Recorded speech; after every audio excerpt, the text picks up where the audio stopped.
begin.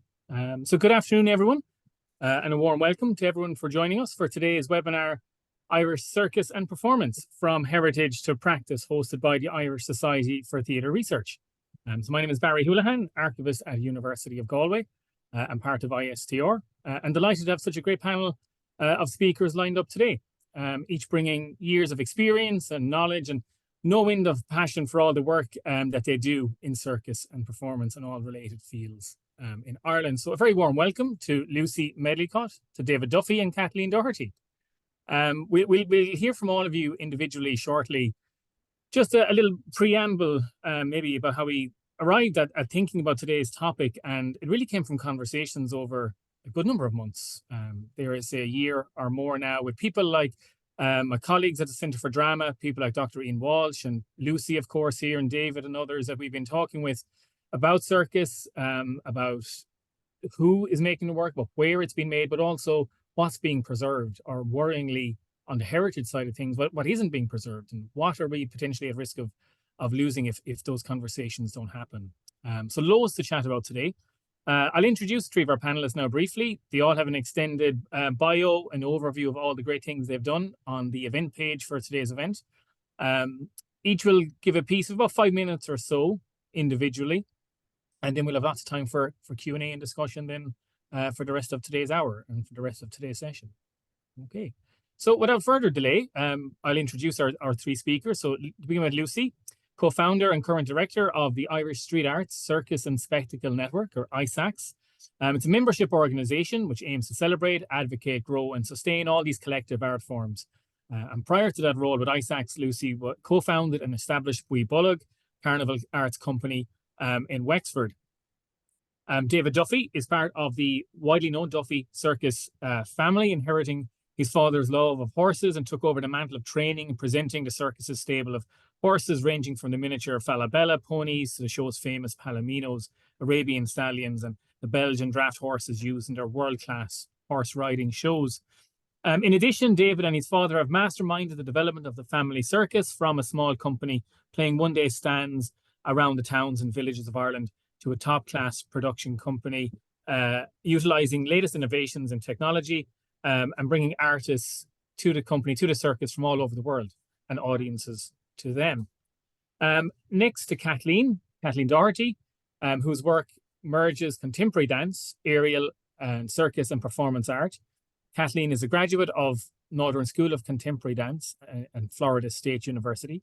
She's performed and toured with various Irish and European companies, from Fidget Feet, Aerial Dance Company, Irish Modern Dance Theatre, among others, and her work has been showcased and seen in festivals all across Europe. And currently Kathleen is artist in residence in Limerick, my home county, I will add.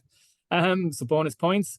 And involved in so many other productions, I couldn't begin to name them all now. But again, a very warm welcome to Lucy, David and Kathleen, and to everyone for joining us. Maybe Lucy, if I come back to you to begin, and if you could tell us a little bit about ISACS, about what the network is about, who are your members, and what are all the great things that ISACS do? Thanks very much, Barry, and thanks again for hosting us here.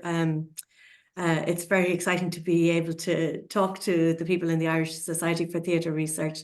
I have a little slideshow, so I'm going to try to take you through that, and I'm going to try to share my screen now with my technical wizardry. Let me check. Have I got the right one? Now, is that working? Yeah, all good. Okay. And we just have to do it like this. Is that right now? Is that full screen? Perfect. Perfect. Thank you. So yeah, I mean, Barry has already introduced a little bit about me and where I've come from. And we in ISACS were primarily a member first network, which supports and grows the street circus and spectacle art forms of Ireland. And we were set up in 2010. And our main aims are to celebrate these art forms, to advocate for the policy and practical changes to allow them to flourish, to grow our membership and to sustain our organisation. And by growing our membership, I mean actually growing them dynamically, developing their creativity, their professional skills, all of that, not just growing them in numbers. So that's a very quick overview of what we in ISACS do. But here is our actual growth chart in terms of numbers. And this is the membership in 2022 was 239. I haven't got the bar chart done for 23 yet because it's still in the pipeline, but I can tell you the numbers are not going down, they're going up. It's 263 for 2023. So this is a very dynamic, growing, developing, exploding, expanding art form. And we're really, really happy and excited to be part of that journey. And those members are made up of very diverse groups. Like you can see some of the bigger ones there. I've listed Mockness, Galway Community Circus, who I see on the line here, Waterford Spree, Aerial Creation Centre, Fidget Feet, and then loads and loads of individuals. So you'll see the blue is individuals. So most of our membership is individual solo practitioners, and then a small portion are the larger organisations. And we're supported through the Arts Council of Ireland primarily, and Creative Ireland, Culture Ireland, and Wexford County Council. This is where our membership was based in 2022. And in 2023, obviously, there's more. And I can tell you quite proudly that we now have every county in Ireland. So you'll see the gap there in you know, the Roscommon, the black hole of Roscommon. It is now filled. We have members in Roscommon, so I'm really pleased about that. And we also have members in 3 of the counties up in the north. So every county in the south and 3 of the counties in the north. And we just need to work on Tyrone, Fermanagh and Armagh. So come on, people from those counties. If you know anybody, tell them to get in touch. We'd love to be able to say we're every single county in the whole island of Ireland. But we also have a lovely, and as David, it was mentioned there in David's bio introduction, the international reach of Circus, which is enormous. So we are very proud to say we have a large international membership, with a really good spread from North, South, East and West Europe, but also as far as the Middle East. We have members in Lebanon and in Palestine, which is really, really something in these given times. So these are some of the things that we do with our membership. We offer an info hub. This office that I'm in here right now has a large library in it. We're building this library with support from the Wexford County Council. We're developing ourselves as a kind of a small resource centre for people who are interested in discovering and studying these art forms and finding specific interest books on the topics. And we also have a small collection of academic theses that various students have sent to us over the years that we're trying to build up. So if any of you have other theses that you'd like to contribute to the ISACS library, we'd love to have them. We also offer lots of mentoring, training, networking, promotion, and then obviously the advocacy, writing letters to lots of politicians when we need to and when it's important. So that's a little bit about how we support our membership.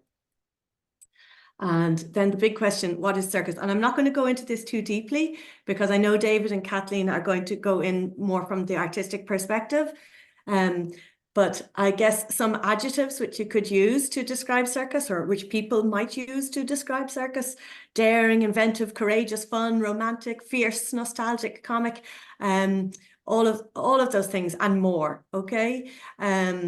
And then I just wanted to point out that Circus, I really believe, is one of the few performance art forms that really crosses all boundaries and crosses all barriers: language, economics, social class, education, everybody. It's just so inclusive. That's what I would say about Circus. And you just have to go and see the diversity, age range. There's no such thing as, there's no such thing as a barrier. Forms of Circus today. I've broken it into kind of four distinct forms. classical, traditional, and I know David will be talking to you about that, contemporary and new, and Kathleen will speak on that. And then, of course, we've youth and social circus. So, and I'm conscious that Galway Community Circus are here in the room, and they probably would do a better talk on youth and social circus. But in a nutshell, I'm going to attempt it, and don't grimace too much, Lynn. This is, before I go there, this is just a little piece about contemporary circus. It's something that's happened really in the latter half of the 20th century, inspired from traditional circus and creating a new form of circus, weaving together the art, the technique, a social political message, and a reflection on human condition. That's how I view contemporary circus. Youth circus then refers to organised circus arts participation for children and young people. And these programs take place in a non-formal education setting with participants from all socioeconomic backgrounds. Whereas social circus really refers to the use of circus in a supportive or therapeutic setting, particularly to create social change.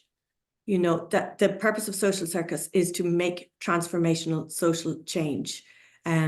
So that's really in a nutshell, because I know time is of the essence here, but you're so lucky in Galway to have Galway Community Circus really leading the way on that. And that's a picture indeed from them at the bottom there with one of their social programs. And I think the top is from Streetwise in Belfast. So where was I next? So circus it's a constantly ever evolving art form, inspiring today's generations and tomorrow's. So that's all I would say. These are some of the artists in our network. Gracie Marshall, a beautiful hoop artist from Cork originally, who now literally travels the world with her hoop. On the top, in the kind of the dark blue, this is Lucy Smokes, and they do kind of circus in forests and trees at night time, climbing trees with ropes. It's like a kind of subconscious circus. Then the middle one here is a show called Stick Stock by a company called Tea Time Company, which again is an example of an international circus group. The girl on the middle standing on the sticks is Hannah. She's from Kildare. And then the two boys, one is from Belgium and one is from Holland. And they literally operate between the three countries and travel all over the world, really. And then the bottom one is actually a street arts company more than a circus company. That's Tourist Theatre Collective from Galway. So that's my little presentation, and I look forward to hearing from David and Kathleen, who will have lots to add, but that's just in a kind of a quick kind of overview capsule of a little flavour of the different shapes of circus. Brilliant. Fantastic, Lucy. Thanks for fitting so much in and showing all the huge range of work that ISACS and your members are part of. If I could maybe pass over to you next, David, to take it up. Thank you. Yeah, fine, thanks. So I'm fifth generation of my family that's involved in traditional circus. We started back in the 1850s. Obviously my ancestor, my great-great-grandfather by the name of Patrick Duffy, had a love of circuses. There was no circuses in Ireland at the time. As many may know, well, it's kind of, you know, acknowledged as the beginning of modern circus was by a British officer, and he started a circus in around 1768 in London. He was the one that formed the very first circus ring, because he was a horse rider. And from that it evolved obviously then to acrobats and animals. And he actually did make an appearance in Ireland a few years after he'd established his circus in London. So the story is my great-great-grandfather traveled to England, and he had a love of circuses. He joins a circus over there, and then from then on, then it was handed down from generation to generation. Unfortunately, I don't know where he's buried because of the loss of the public records during the 1916 uprising. But I do obviously know where my parents are buried, my grandparents and my great grandparents. So as I say, it's been handed down from generation to generation. There's been many different forms, many different sort of splits in the family over the years. At one stage, there was actually 3 Duffy circuses performing in Ireland. And then during World War II, the family sort of amalgamated with some of the other circuses over here in Ireland, as there was a shortage, obviously, of canvas and of all sorts of materials during the war. The likes of Fawcett Circus had a tent. But my family being very, very multi-talented, they had they had a program. So because obviously artists were difficult to be got into the country at that time. So for a couple of years, I think, my family worked along with Fawcett's and another circus called Harry Linton's. But like since the 1850s, there hasn't been a year that a Duffy hasn't been performing in Ireland. We're very, very proud of our roots. We're very proud of our legacy.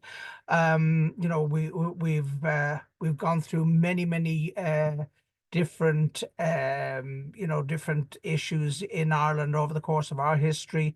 Like as I've mentioned, with the Civil War, the War of Independence, we've gone through 2 world wars, numerous foot and mouth issues, and then obviously the biggest concern and the most serious issue that we've obviously encountered was the break for COVID. But we've soldiered through, and as I say, now since the passing of my dad 2 years ago, I'm the head of the family of the next generation. But my 2 sons have sort of taken the circus to a totally different level. I suppose when you're talking about traditional circuses, everybody's first thought would be obviously a program or a show that combines both human artists and animals, and that is what I would still I would still define traditional circuses as. Over the years, obviously, we've had to evolve. Use of wild animals was stopped in Ireland a number of years ago. But as you did mention in your introduction, my family has been very, very much connected with horses and equestrian riding, and that was something that, again, that was handed down through the generations from my grandfather. My father was a very good horse rider, then myself, and then my 2 sons. But at the moment, we don't actually have any animals at all on the circus, and again, mainly that is because of since COVID, we lost a lot of our main staff, so we don't actually have the people to look after the horses and that like to the standard that we wanted. So it's kind of COVID has kind of forced us to go to the situation where we are now, where there is no animals on the circus, but it's something that I would like to obviously reintroduce in the following years, especially obviously with horses and dogs. But traditional circus, I suppose, has again, we've had to evolve, and my sons have created a whole different type of circus experience, but still involving obviously all the international artists and the standard sort of things that you would expect from traditional circus. But they have added in obviously a lot of dance, a lot of lighting and choreography and production values, and like despite everything, despite all the changes that we've had to make, we are still very successful. We've obviously had to change our working model since COVID, because we don't have the same amount of crew. We don't do the one night stands anymore like we used to, and we actually take days off now during a week, where before it was like one night only, where we would we'd move in the morning, set up our big top, do two performances, pull it down and move again the next morning. So obviously those days is gone. Obviously social media has been a huge difference. That's made a massive difference to the way we operate. Obviously we don't have to put the same amount of posters up anymore, or spend the amount of man hours handing out discount vouchers, because it's all online. In actual fact, now we find that probably 98% of our public book online. And obviously on social media, like we have 137,000 followers. So our media profile is very big. And I suppose again, when we say that traditional circuses is starting, we are evolving. I would have been probably one of the the main sort of ones that was kind of suspicious, I suppose, of and defensive of what modern circus was at the initial stage, where I kind of felt like that they were at that stage they were trying to sort of reinvent the wheel, and obviously the animal issue came into it a lot, but I've certainly found by my discussions and my openness with Lucy, I realized like that both modern and traditional circuses have a lot to offer each other, and there seems now to be a lot more mutual respect. So that, as I say, with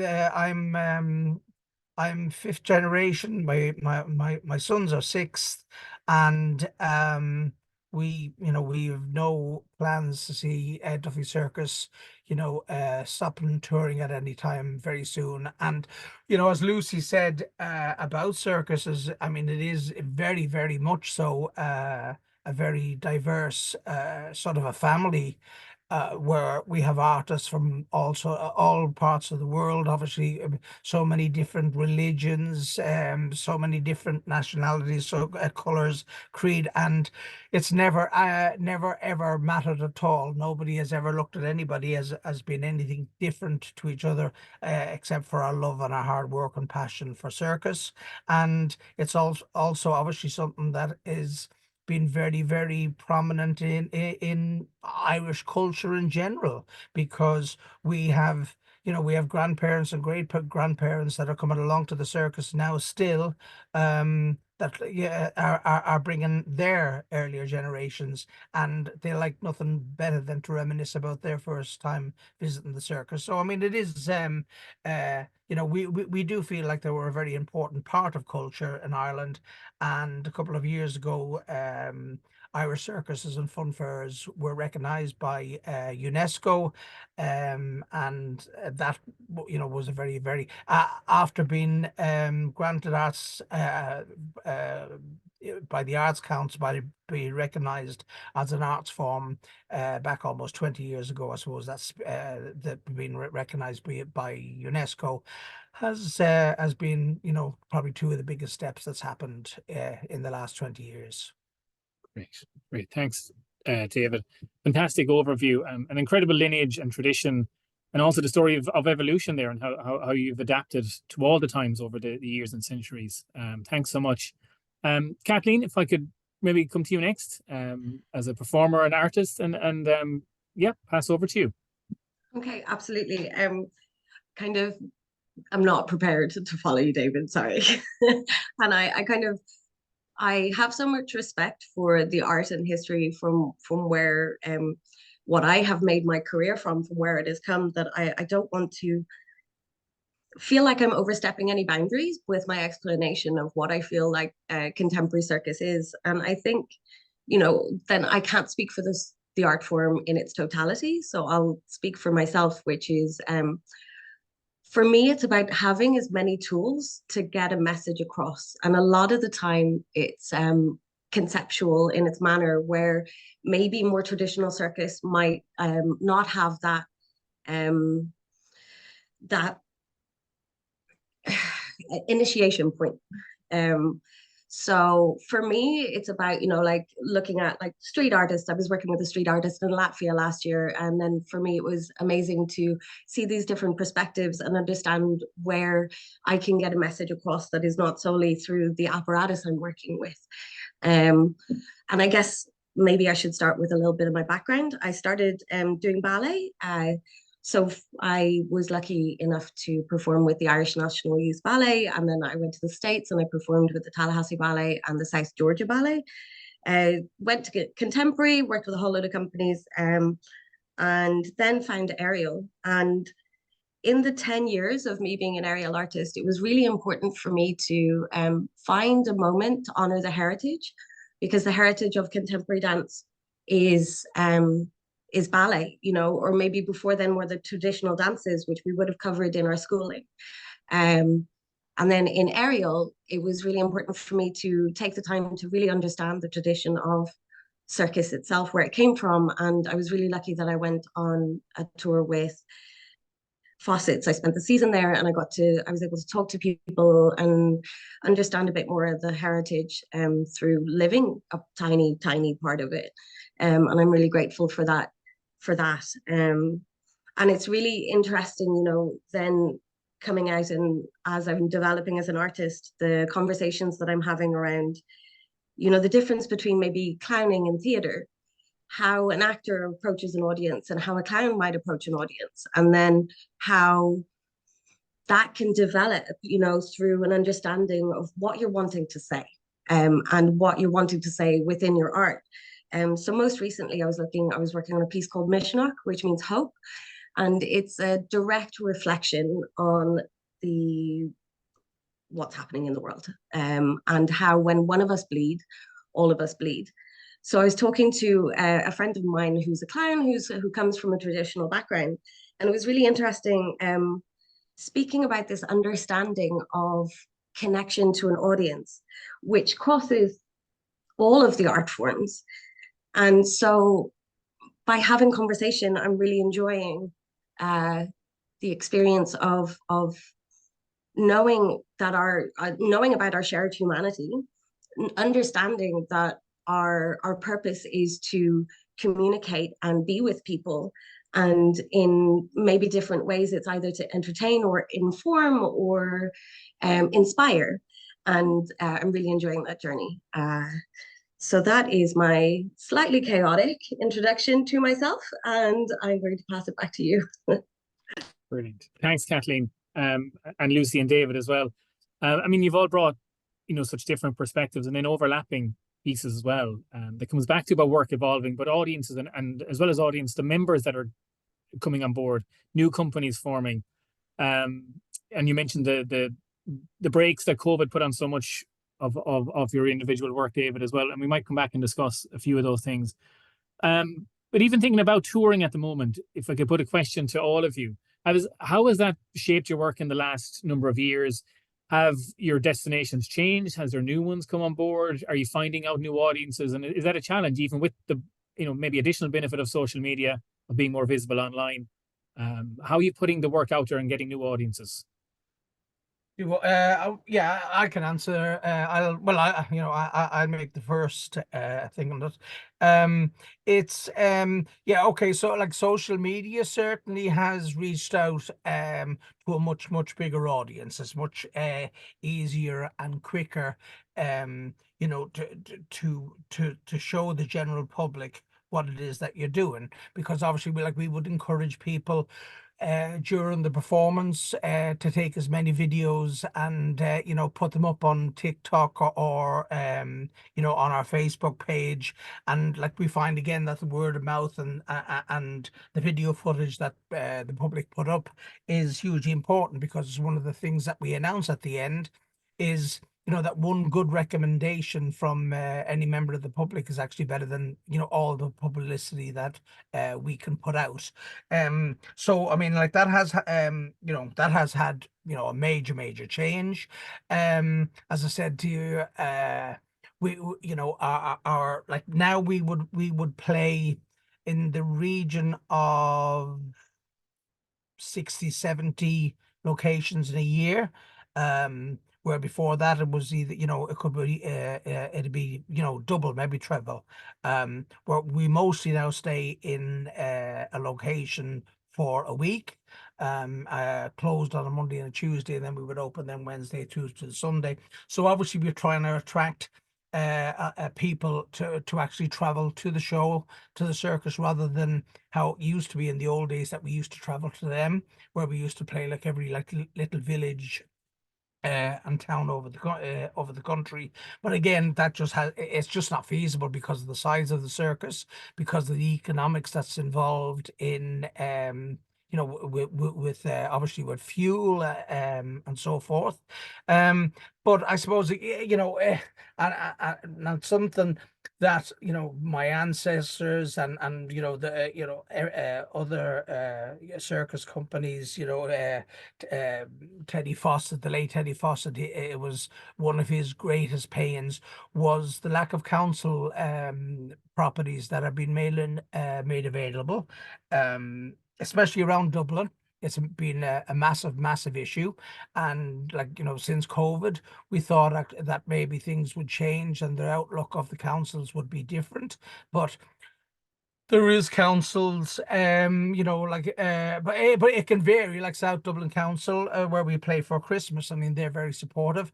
But then when you go next door to Fingal Council, they're absolutely not supportive of circuses, where it seems to be that money is more important than arts and culture, because there's obviously, they have no problem with allowing their parks to be used for major concerts and that, but then when it comes then to the circuses, they don't even allow us to tender or apply for the grounds.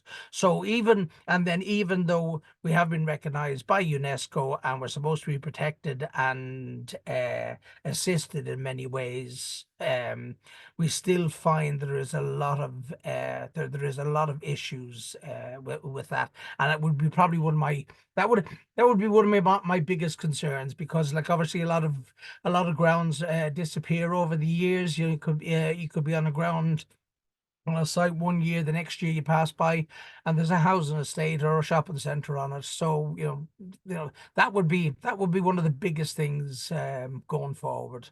Yeah. It's My interesting. dad, my Yeah, sorry, go ahead, Dave. yeah, when like when we'd be going to the before we go to the next town, my dad and I would always go to mark out the next ground, like to, you know, to measure it all out, to put tapes and marks down where everything would be setting. And you know, every year that we'd be doing the journey, my dad and I in the car, my dad would say, like, just, oh look, that's where the circus, or that's where I was born. My dad would show me the housing estate, you know, that was a field that the circus was in Limavady on that particular morning, and that's where my dad was born in my grand's wagon. And you know, and I'd listen to these stories, you know, the same stories every year as we travel. But now I find I'm doing the same, because obviously it's moved down, and I'm doing it now with Tom, my oldest son, and I'm doing the same. You know, like, that's where we used to stand, Tom, where that housing estate, where that industrial estate is, you know, where, you know, all those shops are. So you know, that's, you know, that's something obviously that's it's a massive concern to us. Do you want to come in, Lucy, on that as well? Yeah, I mean, it really is, from particularly David's point of view there, you know, the shrinking of available sites for big tops is a big problem for the traditional classical circuses.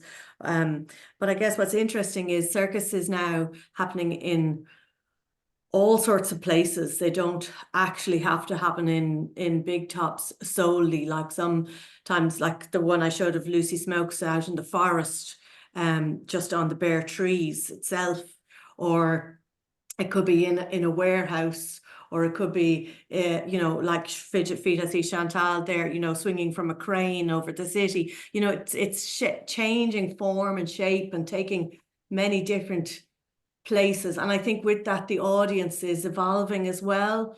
You know, like we see now a much broader reach of people who can participate in circus through the likes of Galway Community Circus and doing their work.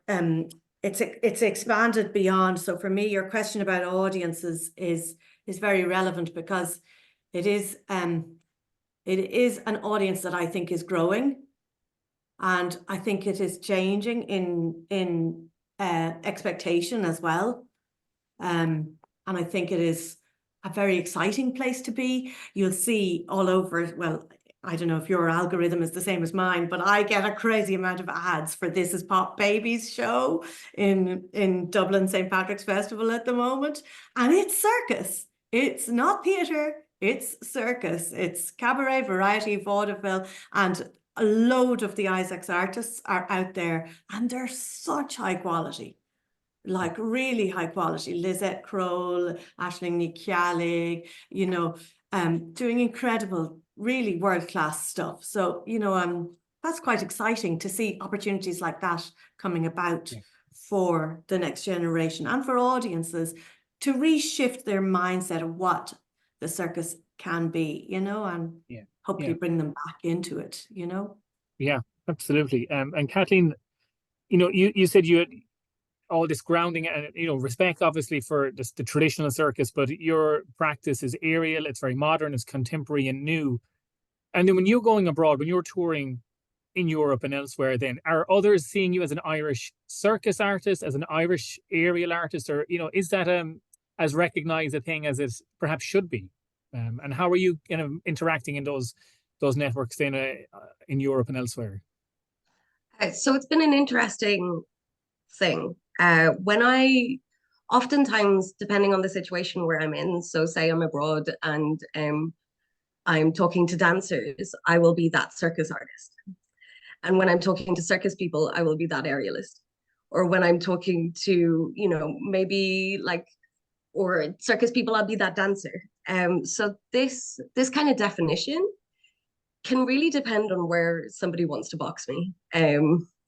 What kind of this idea of, oh, let me put you in a neat little box and then you can stay there, which is interesting because the way I view art is to try and open that box. And I don't think this has answered your question, but I do just want to make a point of how it's super interesting, depending on the country you go to, how open they are to different forms of contemporary art, how open they are to traditional circus, and you know that there is an interesting growth that can be seen. I don't know if you agree, through what people are interested in seeing both in the contemporary and traditional circus scenes in Ireland, especially with how much promotion has been going on and innovation has been going on in the sphere, both on the traditional side and in the contemporary field. Right. Thanks, Kathleen. And speaking of boxes, if people have any questions, you can see the chat box on screen, and please do type at will and put any questions to our brilliant speakers here, and I'll relay them.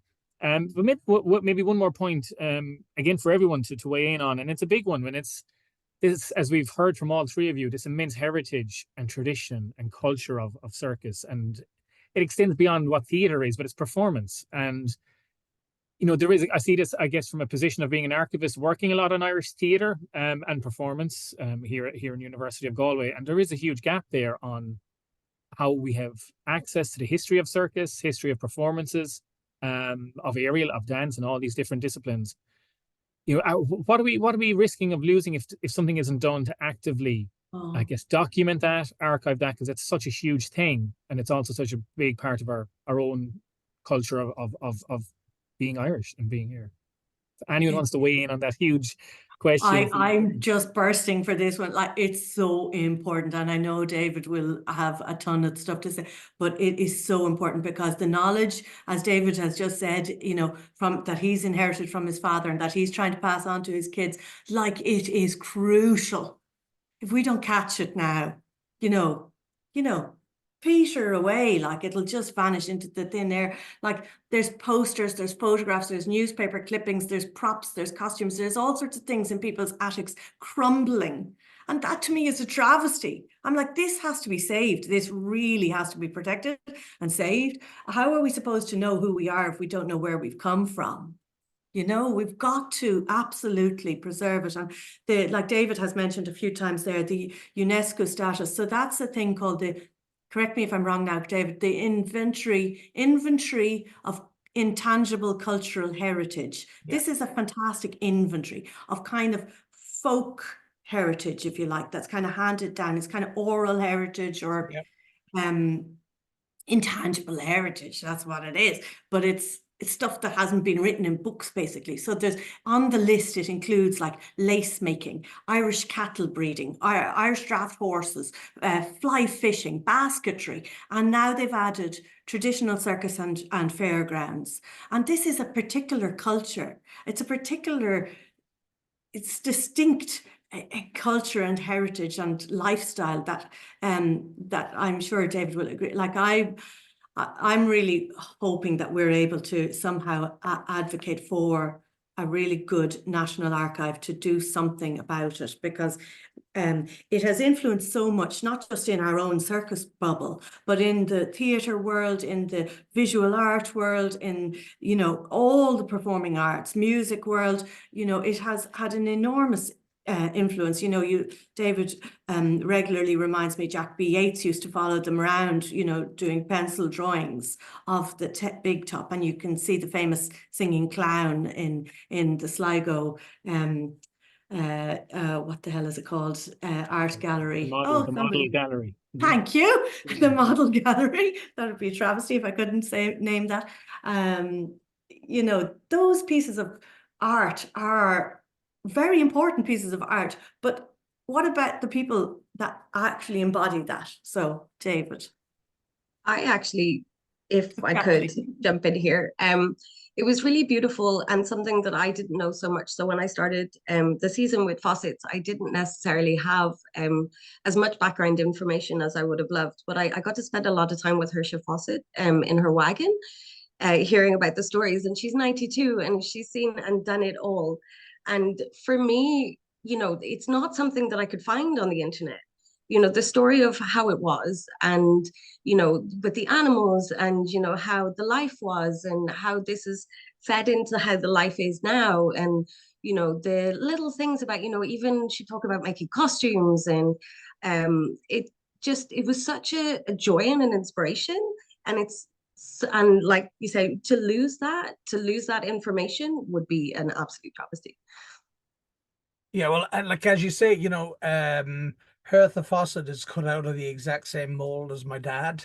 You know, sometimes when there would be radio interviews or documentaries of that, and they would have obviously been interviewed separately, but when the two interviews, you know, have been put together, you know, for whatever it was on the radio or the TV, you know, it sounded like you were talking to the same person, you know, because they both had the same, you know, like the same background, the same, the same passion, and, like, you know, and the love and the passion to make it continue. I suppose, you know, again, we're talking about traditional circuses. You know, probably, you know, one part of what traditional circus is and one of the main parts of it is that it's handed down through generations. You know, so it's not like just an independent you know, person or a group that is put together and is together for maybe a couple of years. I mean, everything everything like that I do now is not done for myself. It's done for my sons, so that they can carry on our legacy. And it was the same with my dad. And and even like as all the older generations are going, and like I'm actually now obviously the next generation. There's only one generation of my one member of my family of a generation above me that's still alive. And that's my Uncle Fred. My dad was one of 7 brothers, and there's only my Uncle Fred left now.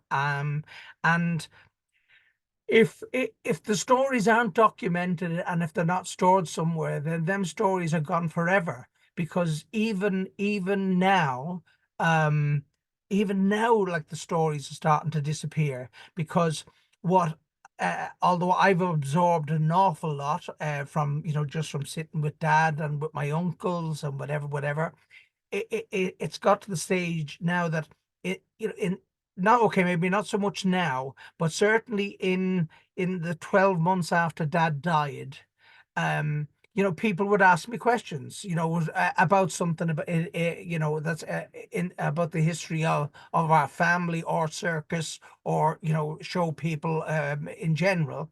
And if I didn't know the answer, I don't, my first go-to in my head was, "Oh, look, I'll just ask Dad."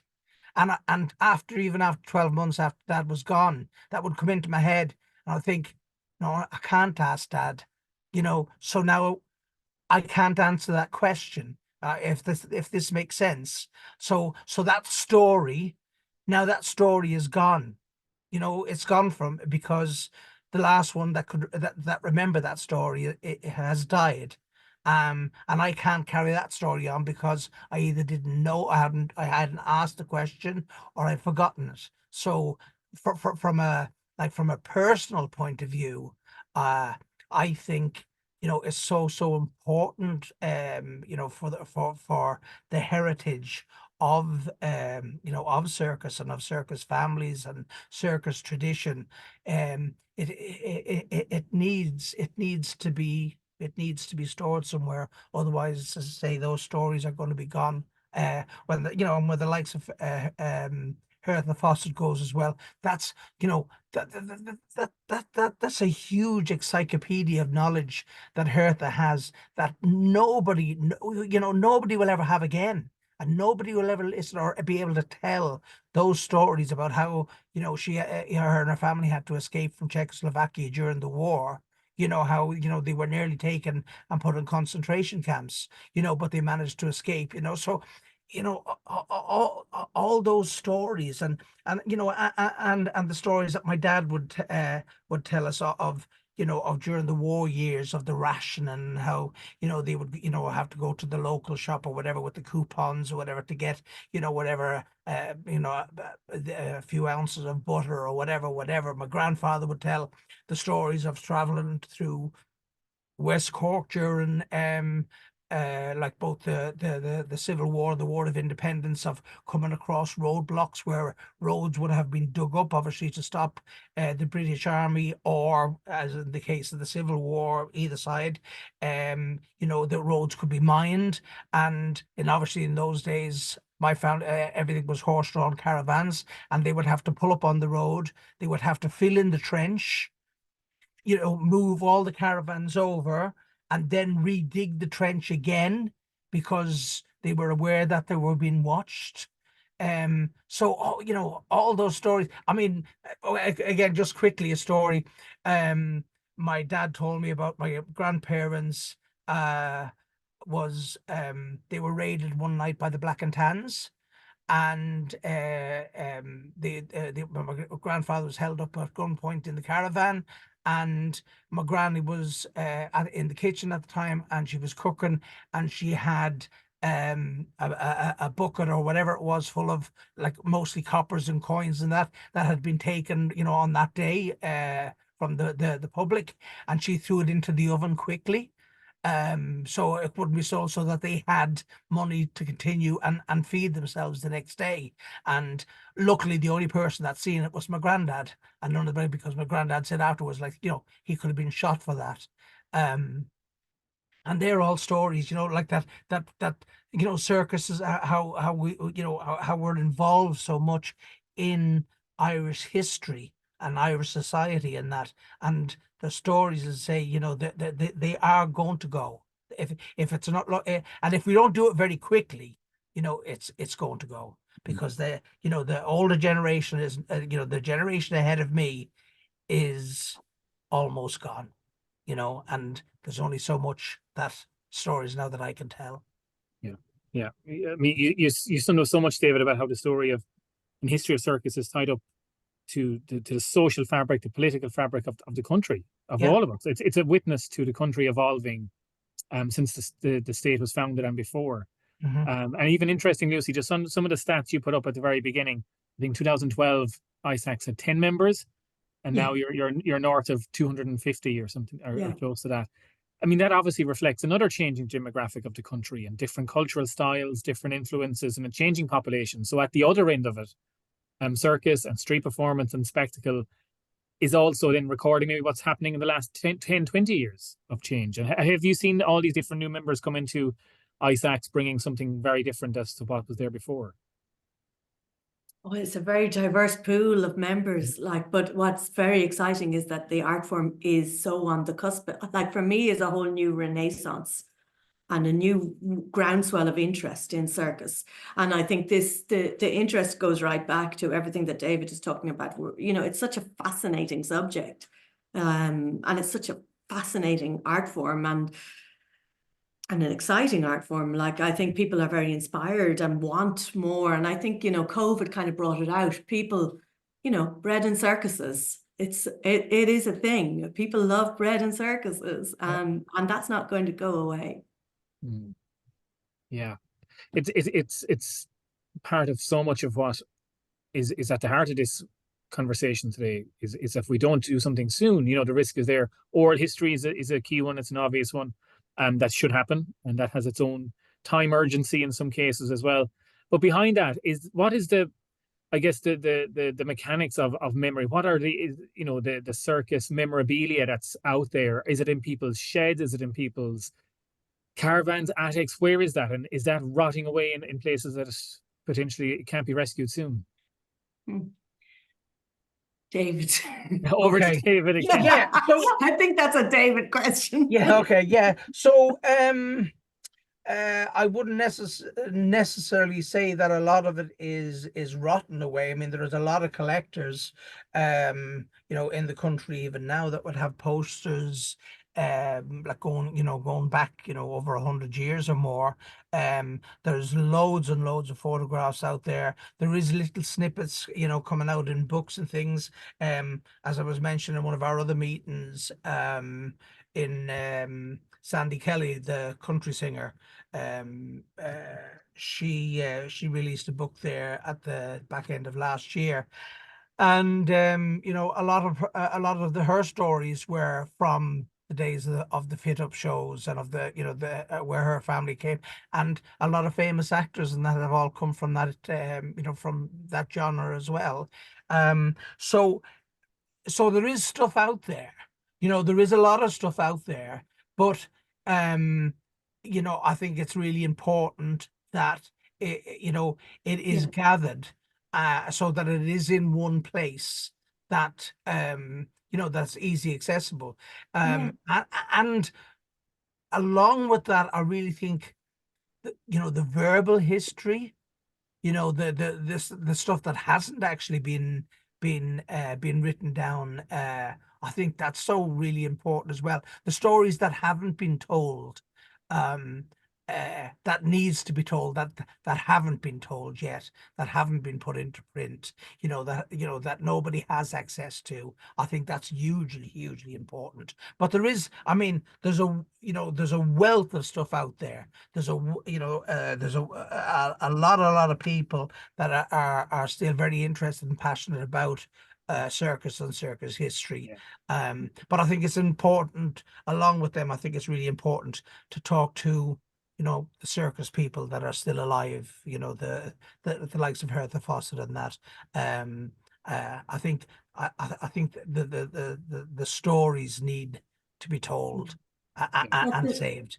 Yeah, like the circus families themselves have a lot of their own stuff, but there are some real collectors who Oh, yeah. have built like incredible collections and literally go around, taking a poster every time just so they have that each and every poster. Yep. And they, like there's one here in Wexford, and he has a stack of stuff, like it's like a museum, of stuff of his own. But if they need to be kept in a kind of a national repository, I suppose, so as future academics or writers or journalists or researchers or artists can go and research these artifacts and find information when they don't have access to David or me or Kathleen or whoever, they can go and find these things. And just at Christmas, I'm just going to show you one thing, because at Christmas this book was brought out, Winter Papers.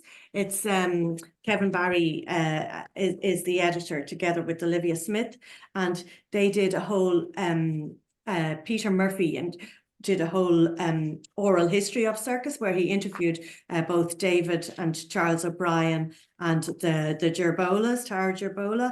And there's a whole beautiful piece here with lovely photographs of Mikey Gerbola and some of the things. So this is a beautiful book that can be downloaded. And even just reading this, I think this is for me, it was a kind of a first to see, David's stories written down about in this kind of a publication, a real art house publication. And it's the first, story in the book. And it has this beautiful series of photographs by Quayle Barron. And the last photo in the book is that.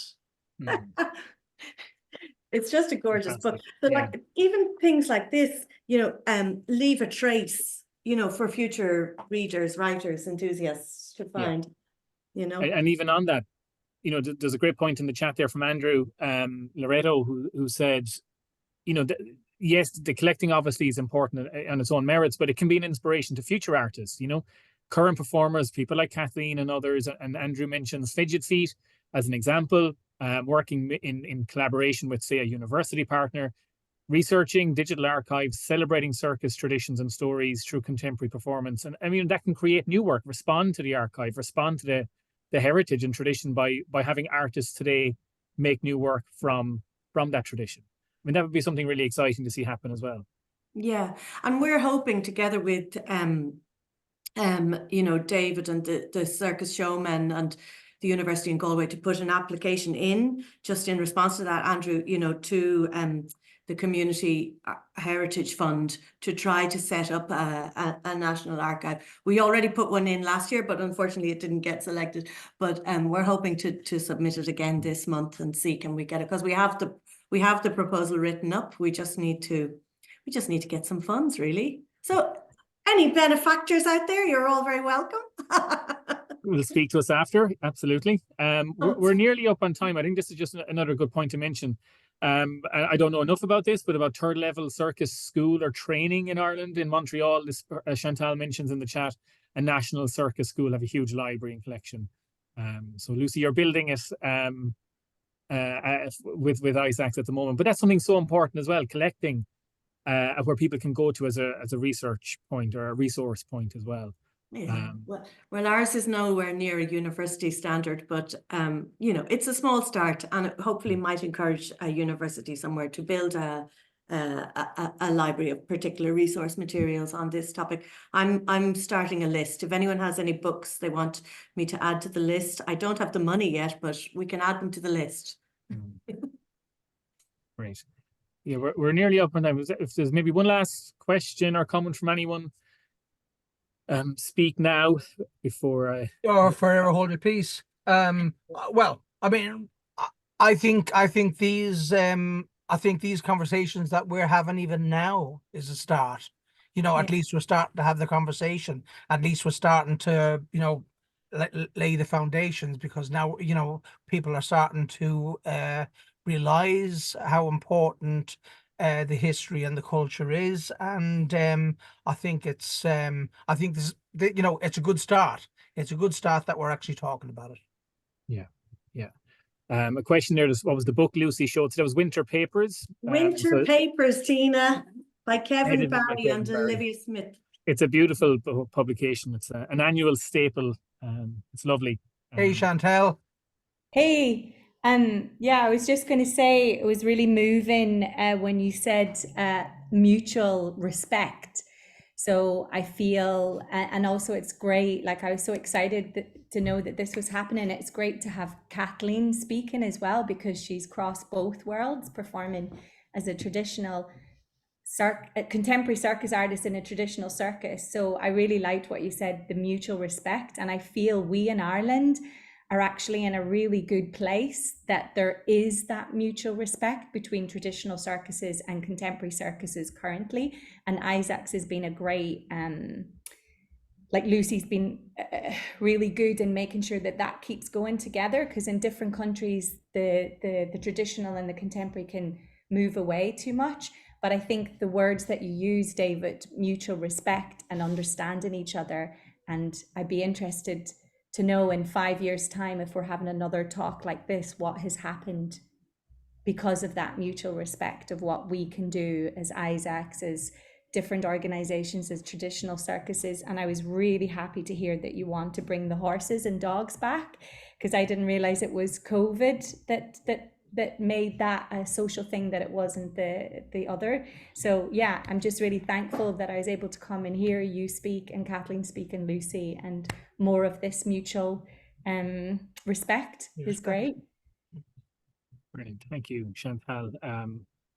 Yeah, I think even just to sum up and wrap up just very quickly, this hopefully will be that starting point. And as you said, we'll come back in another number of years and see, hopefully things will have progressed and something can be established to collect and do what everyone has been talking about here today, preserving that incredibly important record. So even to that very small end, I'll be recording this, or this is recorded, I should say, and I'll circulate it and share it afterwards, and we can perhaps put it out through ISACS and other members as well, and advocate and lobby to those people who do have resources and funding and other things that can make these projects happen. So that, you know, we hopefully this can be just one conversation of many more to come. So look, I better wrap up there, even though I feel like we could go on for much longer, listening to all our three great speakers today. So if I could ask a virtual round of applause to David, to Lucy, and to Kathleen for all their brilliant insights today. Thank you all so much. Thank you. Thanks. And thank you for hosting us, Barry. Yeah, not at all. A pleasure. And thanks, of course, to ISTR, the Irish Society for Theatre Research.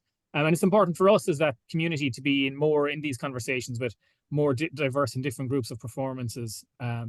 So istr.ie is our little plug for the website, and all information about what ISTR do is up online there. So look, we'll wrap up there. Again, a huge thank you to everyone for coming and attending and being part of this. And I think we've loads to catch up on and build on in time to come. So thanks very much, everyone. Thanks, Barry. Thanks, everybody. Thank Thanks, you so everyone. much. Bye. Bye-bye. Bye, guys. Thanks for coming.